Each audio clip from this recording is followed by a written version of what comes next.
Apple is now letting its users pick a style of smart glasses that suits their tastes. Hey GadInsiders, welcome to your Tech Hub. Bloomberg's Mark Gurman reported that Apple is testing at least 4 frame styles to rival Meta designs, but it's not the only thing that Meta's been working on, as a new camera setup might also be on the way. Speaking of design, Apple's design team's created at least 4 styles that'll be available in multiple color options. According to Gurman, the designs include a pair with a large rectangular frame like Ray-Ban wafers, a slimmer rectangular frame, a larger oval or circular design, and a smaller oval or circular option. And on the camera side, Apple is considering a camera setup with vertically oriented oval lenses with surrounding lights, another design feature intended to differentiate Apple's product from its rivals like Meta, which is the biggest maker of smart glasses right now. These designs are intended to make Apple's smart glasses instantly recognizable. According to Counterpoint Research, these smart glasses are still in its early stages, and according to a tech market research,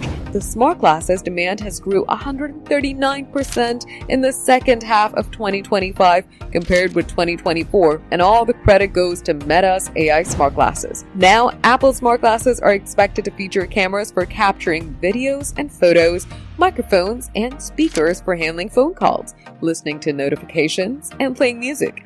And maybe it'll also have a multimodal AI that can respond to requests via Siri. Plan is to announce the glasses as soon as the end of the year or early next year, and eventually it'll start rolling out by the end of 2027. With new features and new designs, will Apple be able to take the market dominated by Meta? Drop your thoughts in the comments. For more updates, subscribe to GadInsider, like and share the video, and don't forget to press the bell icon so you never miss any update.